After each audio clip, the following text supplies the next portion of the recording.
Hey everybody, I'm back with the other box, the second box. I have two more of these Midnight Hunt set boosters. I've already pre-opened them, of course, because that's probably the way I'm going to do it for here in the future. Except for like fancy things like collector boxes, I'll open those one at a time just because, I mean, they're more special. And there's only 12 packs, or four if you're counting Double Masters 2022. So let's go ahead and start thumbing through these. Of course, we're looking for Considers, Meathook Massacres. Really, that's about it. I mean, good list hits, I suppose. Other than that, there's not anything crazy. I mean, the Meathook Massacre takes up, like I said, 5-6% of the total value of the entire set. That's everything combined. So that's what we really want. Although the lands actually do have a decent amount of value as well, so I wouldn't mind those. And by that I mean the rare lands, not the common lands, the basic lands. Light Up the Night and Dawnheart Mentor. Elemental. Okay, so I can't remember what the best cards in the list are here. Join the Dance is actually not a bad one, by the way. I can't remember what the best cards are in the list in this set. I know they took out some of the good ones, I think. This is Fireball. This is dual deck Elspeth versus Tezzeret, I think. For some reason, I think that's wrong. But also right. I can't remember exactly which one that's from. I think I know, but I can't think of the name of it, if that makes any sense. Suspicious Stowaway and Brimstone Vandal. Yeah, Meathook Massacre is actually holding up pretty well. I mean, it hasn't been reprinted, of course, and it's going to be interesting to see how they choose to reprint it in the future. You know, whether they put it in the list slot or, you know, if they just reprint it in another set. I mean, it feels like sometimes when a card is, you know, pretty tied into a theme, like, you know, this the Innistrad block, it's strange to print something from that block outside of that block, you know, print it in something else. So I'm thinking it's either going to have to be in the list, or we're going to have to return to Innistrad. Florian, nice. I don't know how that's going to go. Speaker of the Heavens list. Okay, so I actually really like this card.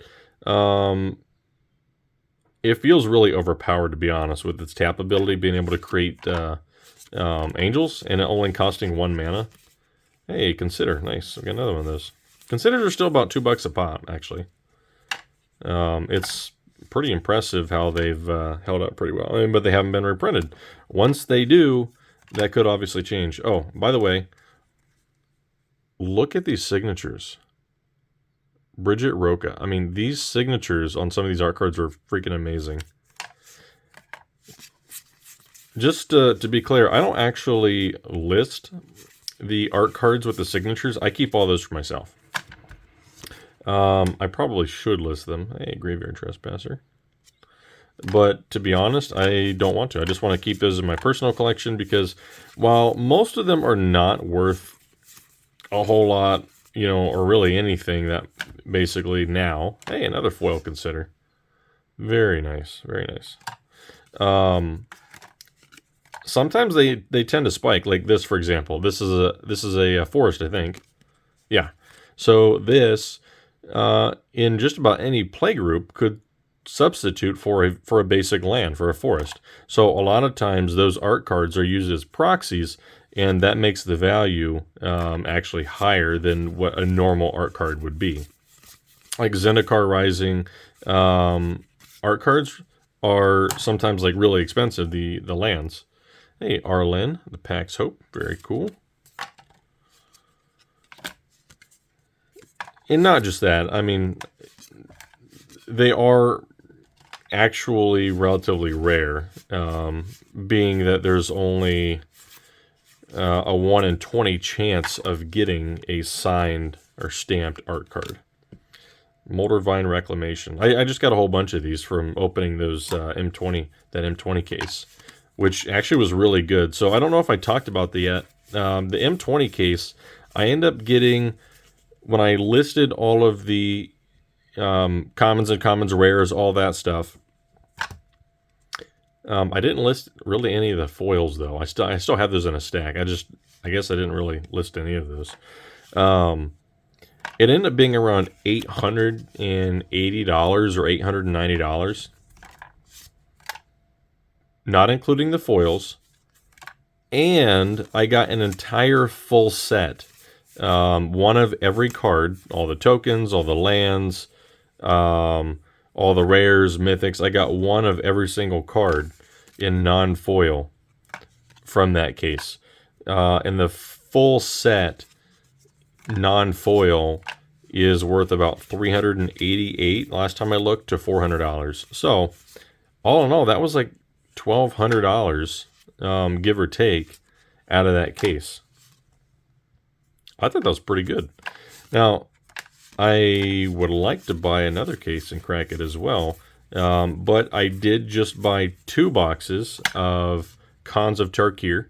So our next modern vintage draft is going to be Khans, and it's $25. If anybody watching this is in the area, I'd love to have you down. There is going to be prize support. I just pull from the little grab bag I have. It's got a bunch of random boosters in it. I did just add some more Commander Legends to it, so there's good value in there. You get 1 pack, and the winners also gets a promo pack, just from whatever the latest promo pack is that the LGSs get. Moonlace. Okay, I remember seeing this card. I pulled this before. Target spell or permanent becomes colorless. I think it was this one. It might have been something else. That's interesting. Hey, we got another signed art card. Elena Danner? Is that right? Elena Danner, yeah. Wow, look at that. That's beautiful. Another one for the collection. I have a nice little stack of signed art cards. Croaking Counterpart, Gold Frog. But yeah, so Khans of Tarkir.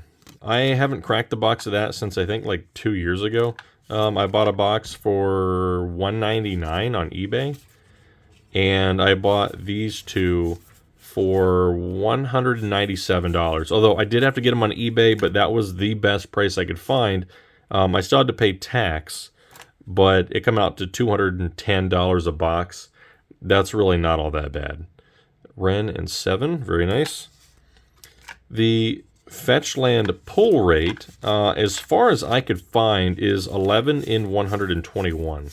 So on average, from the research I did, you should get between 0, is that rares? Yeah, 0 and 6 fetch lands per box, with the majority of boxes having around 2 to 3. Now, I opened that last box about a year ago or so, and I believe I got 4 fetch lands out of that. I didn't sell any of them. I still have all those. They just went in my lands binder.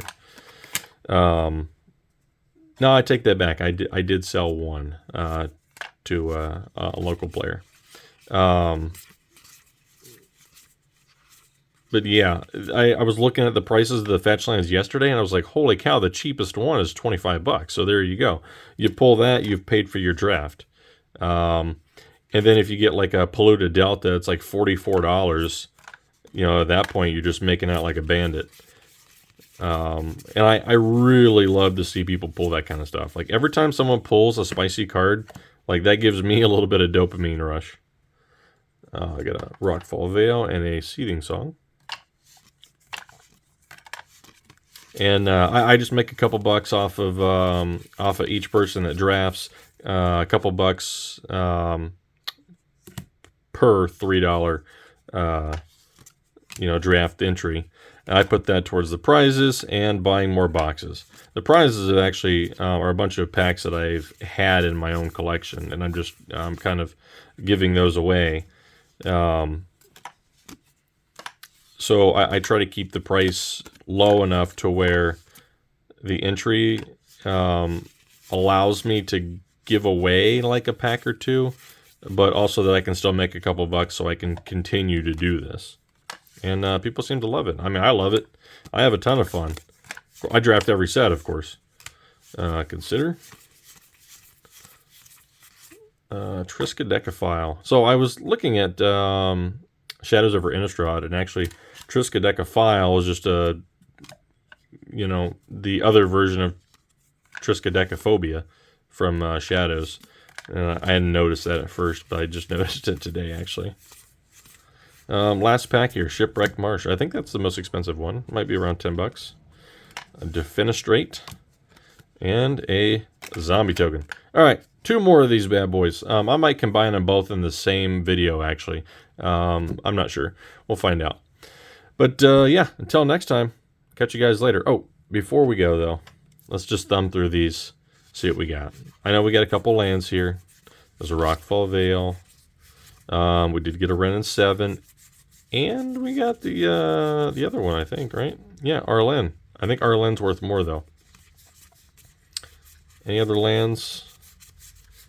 No. I mean, we did get Catilda and Jadar, so, I mean, that was pretty decent. The list slot was okay. Speaker of Heavens, I think, is $3 or $4, but other than that, Seething Song and Fireball might be $1, but I'll have to find out, so. But yeah, got 2 more boxes coming. Until then, catch you guys later.